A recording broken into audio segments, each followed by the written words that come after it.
Good morning, everyone, and welcome to Real Talks Dominate Real Estate. It's September 25th, 2020, and I'm Eyerusalem Meaza. Grab a cup of coffee and let's make your real estate career better. And happy Friday, everyone. So I'm going to start off by talking a little bit about this morning's headlines. Zillow's to hire agents as employees for iBuyer transactions. Zillow is set to hire real estate agents to represent it in buying and selling homes, a marked shift from the way the company has made its transactions since launching its iBuyer Zillow offers in April 2018. Previously, the company was represented by a licensed local real estate agent through a brokerage partnership in each market on both sides of the transaction. In thinking about how to make the customer experience smoother, what we realized is by having a Zillow employee who's there end-to-end for the entire transaction, it made the whole transaction easier and more streamlined. Errol Samuelson, Zillow Group's Chief Industry Development Officer, told Inman. One person that the customer could talk to, and they knew that this would be the person that would guide them and shepherd them through the process. Starting in January 2021, Zillow offers customers in Atlanta, Phoenix, and Tucson, Arizona will work directly with a Zillow employee who is licensed to act as a real estate salesperson through Zillow Homes, a licensed real estate brokerage. That Zillow employee will be salaried W-2 employee rather than an independent contractor like much of the real estate agents in the industry, and their contract will bar them from engaging in any other real estate activity outside the scope of their work at Zillow. In other news, home sales climbed in August to the likes of the 2006 housing boom days. Despite the COVID-19 pandemic, existing home sales in each of the four major regions in the U.S. saw month-over-month and annual growth, the National Association of Realtors reported on Tuesday. The Northeast saw the largest monthly improvement in home sales. Housing inventories continue to remain tight, putting upward pressure on home prices. Existing home prices for all housing types in August climbed 11.4% compared to a year ago, reaching a median of $310,600. Prices rose in every region of the U.S. last month. Home sales continue to amaze, and there are plenty of buyers in the pipeline ready to enter the market, says Lawrence Yun, NAR's chief economist. Further gains in sales are likely for the remainder of the year, with mortgage rates hovering around 3% and with continued job recovery. This marks 3 consecutive months of gains in home sales. Total existing home sales completed transactions that include single-family homes, townhomes, condos, and co-ops increased 2.4% in August compared to July, reaching a seasonally adjusted annual rate of 6 million in August. Sales are up 10.5% from a year ago. Shortages of homes for sale have proven problematic in the housing industry over the last few years, but have grown even worse in recent months. Housing demand is robust, but supply is not, and this imbalance will inevitably harm affordability and hinder ownership opportunities, Yun says. To assure broad gains in home ownership, more new homes need to be constructed. However, a surge in lumber prices and the shortage of lumber caused by the California wildfires are pressing on the new home industry, Yun says. Over the recent months, we have seen lumber prices surge dramatically, and this has already led to an increase in the cost of multifamily housing and an even higher increase for single-family homes. In related news, fierce competition for its limited supply of homes for sale has caused a surge in prices. Now, potential buyers, some fleeing urban areas hit hard by the coronavirus pandemic, are facing a national affordability crisis.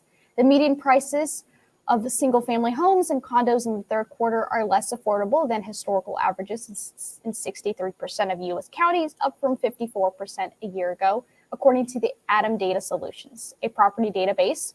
It calculates affordability for average wage earners on the income needed to make monthly mortgage, property tax, and insurance payments on a median-priced home with a 20% down payment. It also assumes homeowners will pay no more than 28% of their income on those payments. Price appreciation is now outpacing wage appreciation in 90% of the housing markets nationally. A pandemic-induced run on housing began in earnest in May and has not let up. Home sales in August were running at the fastest pace since 2006, and prices were up over 11% annually, according to the National Association of Realtors. As home buying becomes less affordable, buyers are getting by with a little help from friends and family. About 59% of millennial home buyers are receiving help from their mortgage down payment, according to a recent report from LendingTree.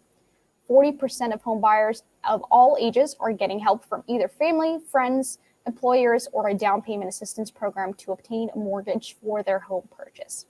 Now onto the rates. We have a 30-year fixed, 3%, 30-year jumbo, 2.875%. Both FHA and VA loans are 2.75%. These are the purchase rates for Metropolitan Washington, complements of the PNC mortgage. Next, onto the market. In the last week in Hampton Roads, we saw 691 new listings hit the market, 803 properties go pending, and 759 homes sold.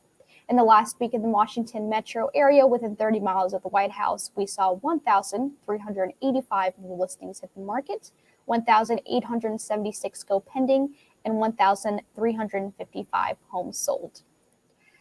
Next, I am going to welcome to the show Coach Amy Lassen. Hello, good morning, happy Friday. Happy Friday, Amy. Thank you for joining us today. Oh, my pleasure, always. So today's topic will be life cycle of a business. So Tell us a little bit more about this life cycle. Well, I'm really glad that Eyerusalem, you and I know one another so well because, we get to talk about these things off camera. So I'm prepared to share today some big vision things that most agents don't think about, some that I've learned from Tony Robbins. But Eyerusalem, you and I were talking about this week, and I've really done a lot of thinking about the average agent and how they see it. And so I'm going to adapt a little bit of what we're going to talk about to really provide the agents listening with something a little bit more tangible, because I personally think a lot of the research and a lot of the guidance on life cycle of a business is a little overwhelming to the average agent. Right.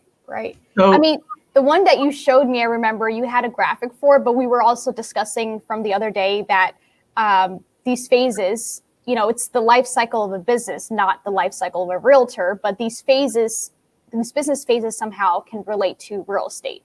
Sure. Like it can relate to any other business. Sure, absolutely. But I think the average agent is just a little overwhelmed by the in-depth specificity of what another type of a corporation might be looking at to grow. So the other thing that we talked about is the difference between being a business and being self-employed. Mm-hmm. And so I just want to clarify for the agents listening, it's probable that right now you're self-employed, right? You aren't necessarily running a business, because a business, the definition that I know is that you could step away from it. Right, a business is something that has systems and processes that you could teach another person, or that you could sell the entire operation to someone else and they could run the business. If your business is your personality and your hours of effort at negotiating, that's not a business, that's a job, and that's okay. And that's the other thing, is I don't want any of the agents listening to think that we are shaming you or insisting you have to do it differently. Plenty of agents love being a realtor. Love being a realtor, love the highs and lows, love dealing with people. And they really, they're there in the clutch when things get hard, and they save it and they get things closed, and they love that job, and that's great. So when you have a coach or a trainer or a broker come to you and say, where's your business plan? Have you considered hiring an assistant? You might get kind of triggered and kind of distressed, like, I'm too busy for that. And that is really the kind of tripping hazard in the life cycle of a real estate business. Is we scramble to get busy, right? Help, I need transactions in the pipeline. And once you have enough, once you have quite a few things under contract, it feels like now is not the time to work on my systems. Now is not the time. I'm too busy for that. I don't even have time to hire an assistant. I just got to get through this. I got to get these closed. And so they go scramble, and they get a bunch closed, and then they don't have anything in the pipeline. And then it's like, now what? Right. Or for me as a coach, I'll say, okay, now let's hire the assistant. And they'll say, well, now I don't need one. Now I'm not busy. So here's the problem, Eyerusalem, that you and I didn't talk about the other day, is not seeing your business as a business, right? So it's like, and I call it bifocals, right? If you only use the up close part of your vision, you can see right this moment, today I need a closing, today I need a closing. Oh, now they all closed, now I don't need an assistant, now I'm fine, now I need a closing. And they just look at today. Maybe they look at this week. What does my business need this week? So I've said, use your bifocals. Look at the distance. Use your distance vision. How far out do you want to see your business, right? Where can you see it a year from now, 5 years from now? That's the thing that you need to also be building toward. Because if any business just ran from the moment, this moment right now, they'd never get anywhere. So that's what business planning is for. And lucky for you listening at Remax Allegiance, you have business planning classes coming up. And I've teased Charlie about, let's do a big mega online business planning workshop and just really talk about it, because we could really make it lively. We could push each other pretty hard and get everybody engaged. So when you have a longer term business vision, when you can see to the horizon, you now have a reason to put some of those systems in place, right? To be able to say something more than this morning matters, right? Where I want all this to be is compelling to me. And I'm willing to not just close the deals in front of me, but I'm willing to do some more system building to build a business that anyone could run. So here I'm gonna walk people through Eyerusalem, that complicated thing that we talked about. Right. I'll share my screen and it'll show, just so that you know what I mean. But then I'm gonna simplify it for those listening. Okay. Please share my screen. This is, I don't know why it's hesitating. It's hesitating. So 10 stages in the life cycle of a business while this is thinking about sharing, or maybe not. Oh, here we go. Okay, that was slow.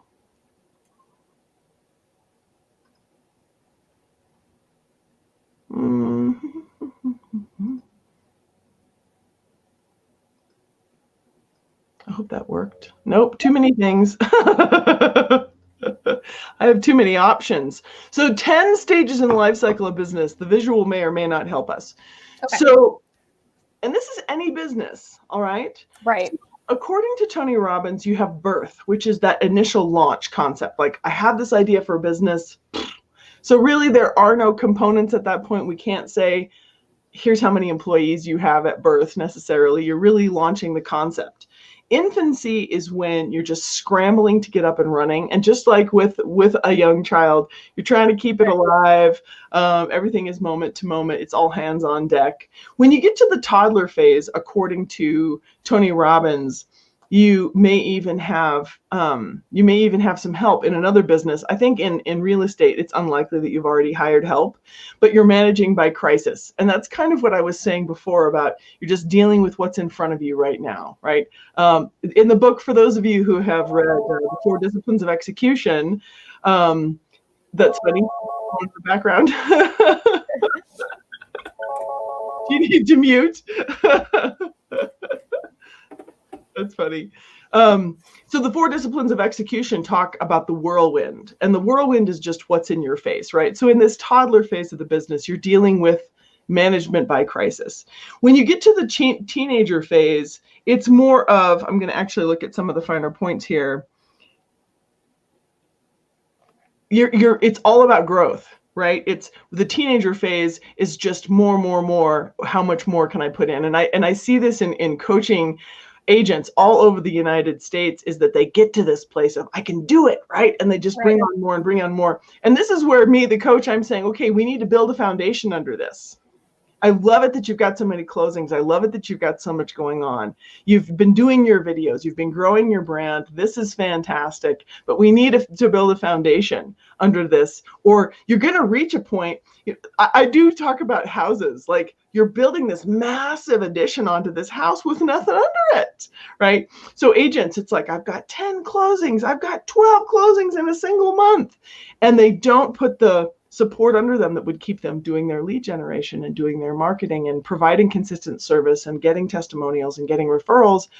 And that's what causes the roller coaster of too much business, too little business, too much business, too little business. And we wouldn't want that, though. I think that roller coaster is very inconsistent, but it does happen within a life cycle of a business. But also, when an agent's like really, really busy, they're at the top of the roller coaster, and they think that momentum will keep going, that they don't really need to plan further. So I think mindset is really important.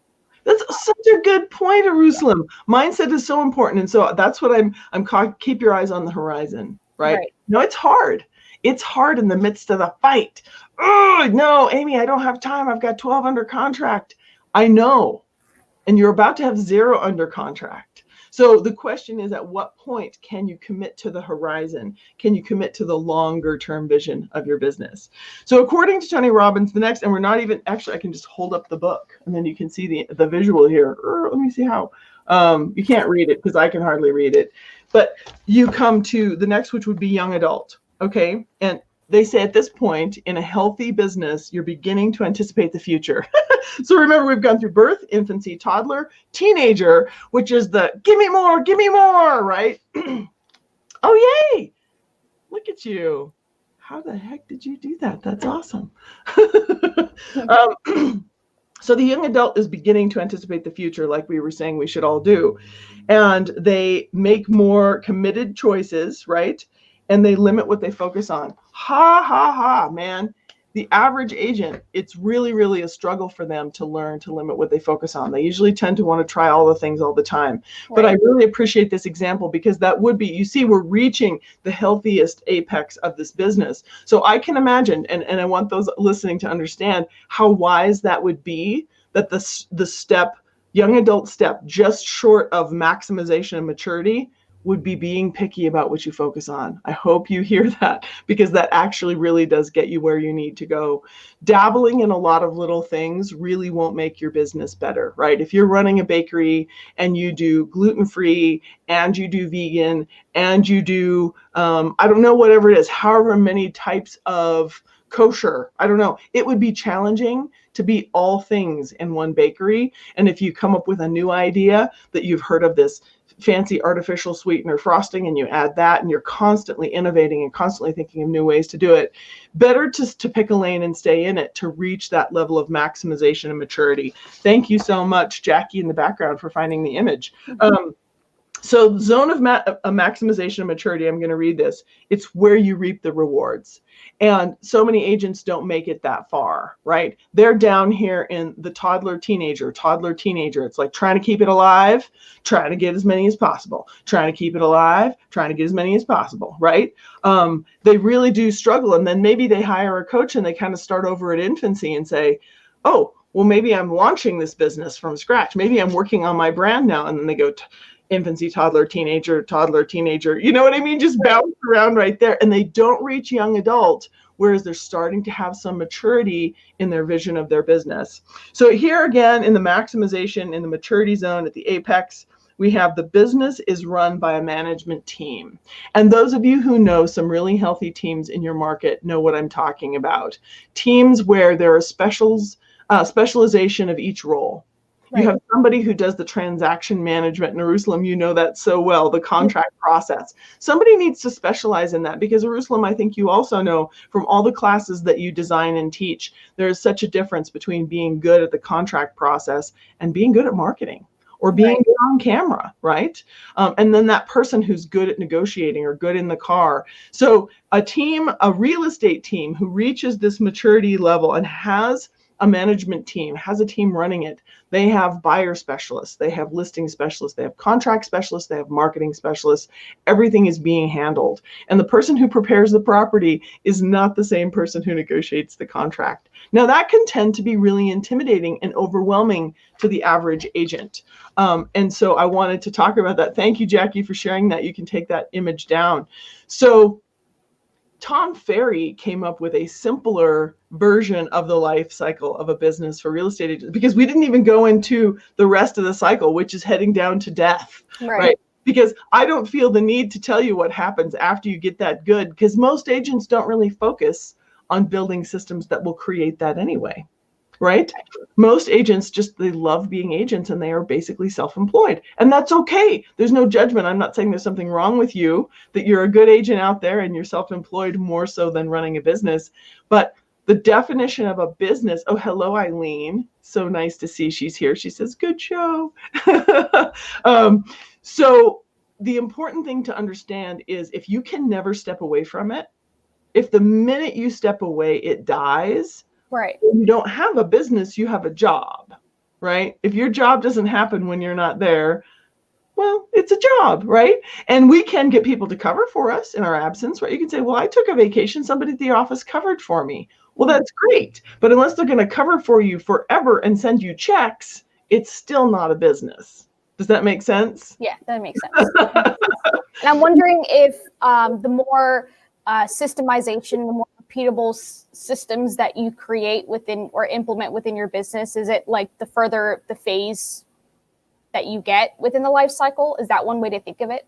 The more systems you implement? Right, yeah. The more systems you implement, is that one way to think of it? Like the more systems you're implementing, the higher the phases that you get. That's a great question. And I think the answer is no, simply because more is not better necessarily. I think it's, do you have a consistent process? That would just be one element, right? Right. Have you quantified? Actually, I'm going to switch my screen so I can see the things. So here's my version to answer your question. And then I can share Tom Ferry's. So my version of what it looks like to build a business for a real estate agent would be, the first thing that you do is you quantify your service, right? What is it that I do? What is it that I offer, right? And you just said, pick me, pick me, pick me. I'm great. You're great at what, right? Do you run a daycare center? Do you sell burritos? Do you sell houses, right? So first things first, you got to quantify your service, and that's the beginning. And most of us even struggle with that, right? You ask an agent, what is it you do for a living? Well, I like people and I like houses, or I sell houses. And the thing that I say is, I don't sell houses. I don't have any, right? If I were a builder, I could say I sell houses. I build houses and I sell houses, right? So what I do is I consult, and this might sound euphemistic, but it isn't. I provide consulting services that help with buying and selling strategies for people. Whatever types of real estate that they want to own or purchase or sell, I can help them with a financial strategy to get that done. It includes the marketing strategy and everything else. But we have to go through their goals, and we have to look at the market conditions, and we have to create a strategy, and then I help them execute that strategy. So maybe that sounds a little bit like too many words, but I do help people buy and sell homes. I do. So you quantify your service, and then you build a brand. And the reason you have to quantify your service is your brand is a little hollow without it, right? What's my brand? My brand is shiny, right? My brand is yes. Like, okay. So you really need to be saying what it is that you do, and then you can build a brand around that, around your service model. Then you have to have consistent processes. And I think this is what you were speaking to, Eyerusalem, right? And you and I have worked together on what is buyer process, what is listing process, what is beginning to end, how do you walk the consumer, how do you walk your customer through to a successful closing, to a successful outcome, right? So having consistent processes that you don't have to wake up every day and reinvent, right? I had somebody say to me the other day, I reinvent the umbrella every day. And I just thought that was hilarious, right? So don't reinvent the umbrella every day. Once you've figured out your buyer process, quantify it, document it, put it in a place where others could reference it, right? Keep it in the cloud, in Google Drive or Dropbox. What am I saying? Dropbox. Or, wherever you do your document storage, keep the system in a place. Trello, Asana, keep the system in a place where you could visit it, and you could even call somebody and say, hey, I sprained my ankle. Here's my password. You can get access, right? That's a process. Then you hire help. Okay, so remember, we quantified our service. We built a brand. We have built repeatable services. We're not reinventing the umbrella every day. Right. And now we're going to hire some help. All right. And the sooner you hire help, the better, quite frankly. But a lot of agents are afraid to hire because they feel like they don't have enough business. But compare it to running a bakery.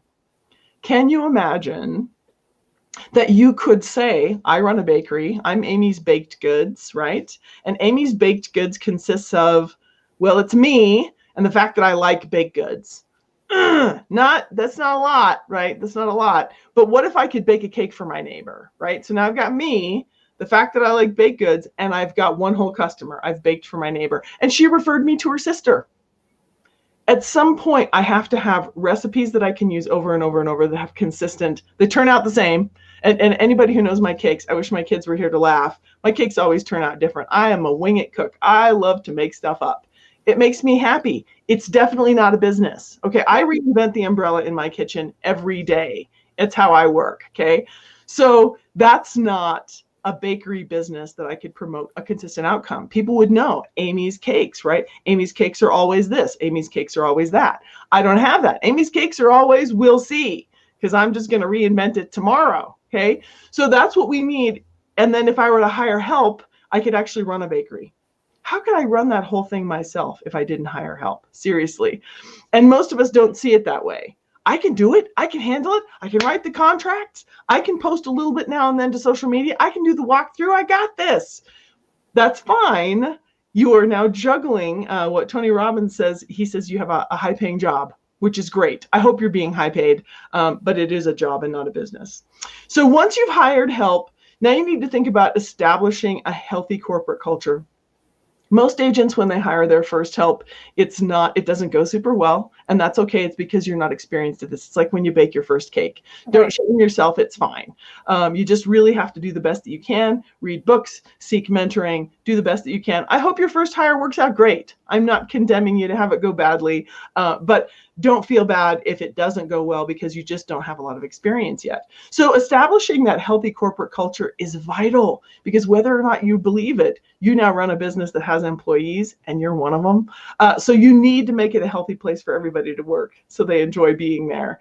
Then we leverage through people and systems. So this is, if we had the Amy version of the life cycle of a business, we are now leveraging our talents through systems and people. Right? It's not just the one cake that I invent every single day. We now have a bigger operation. We have recipes that we can teach other people to make, right? So we have systems and processes and people that provide better real estate service and promote the brand and expand the reach without me needing another 24 hours in every day. Like, we've all only got 24. Everybody gets 24 hours. Right. So are you going to spend that staging your own properties? Are you going to spend that, on your hands and knees cleaning your client's house because they didn't have a plan or you didn't discuss the property prep plan or checklist, right? Make sure that those 24 hours that you have are spent living a good life and running a healthy business, right? We all need our sleep. We all need our exercise. We all need our soulful time and our joy time with our family. And then we need to be paid well for our talents. So leveraging through people and systems would be the next phase. And then eventually you shift your role to CEO. Most of us in real estate do this dance in and out of the CEO role. The CEO is the person absolutely in charge. They have the chief executive officer of any corporation is the visionary, right? They're the ones seeing the horizon. Right. And when you're in it, when you're on the front lines, right? When you're doing every little bit of work, when you're really the only employee and the chief operator, it's hard to be a visionary, right? It's so hard to put your mind into the vision of the long term when you're dealing with the firefight, when you're doing 6 under contract, yes, right? It feels really good, but there's no time for vision. So hopefully at this point, with a healthy corporate culture and hiring some help, you have more time to visit the CEO role and to create vision for the business long term. At some point, you could completely step away. And this is where a lot of agents just absolutely panic. How could I ever step away from my business? Well, you strategy. Yes, an exit strategy. And the truth is that you could step away sooner than a complete exit. If you build a business so much that there's so much leverage that you could step away significantly and have that CEO role full time, that what you do is you are the visionary, but the business has other people operating it. Right. Now, that's really unfamiliar to most of us in real estate, but it is humanly possible. And the truth is, and this was one of my favorite takeaways from Business Mastery, is you need to run a business as though you were planning to. Run your current business as though you were planning to sell it. That's a business worth being a part of, right? So that's what I hope everybody gets from this is however many of these steps that you could implement, it will make your own day-to-day healthier and more enjoyable for you. So whether or not you believe an exit strategy is possible for you or selling your business in the future is even a goal, think about running it as though you would, because it will make it way more profitable and way more pleasant in the meantime. So it's funny that now we're right at time and I managed to go through my phases and I didn't do Tom's. So, oh well, I hope that's helpful. Yeah, I think it's a really cool thing, and especially with business planning, how it relates and how they can reference this whole life cycle and relate it to their business plan and kind of assess where they are. Yes, whether it's on a weekly basis or on an annual basis and things like that. So it's a really important thing to look at, and coming to the realization of the whole, the discrepancy between like self-employed and running your job versus the versus running a business. Yeah. A lot of agents, even me, like I never really thought of that difference until you broke it down like that. So having the life cycle in front of us, and then now I don't really think of it the same, right? I think of it as a business, and I don't really think about the whole, like, one person's juggling all these different things, but it really helps the agent put them into perspective about where they are at and where they want to go. So it's a really valuable tool to use. So thank you, Amy, for sharing that with us. You're welcome. I want to leave a parting thought. Yes. For everyone, it is possible to deal with what's in front of you and start to build the foundation that is more of the repeatable systems, right? So that you don't wake up tomorrow and reinvent the umbrella again. It's hard. It's really hard to be the only one making the cakes and inventing new types of donuts and coming up with your own accounting and then figuring out marketing. It's really hard to do that.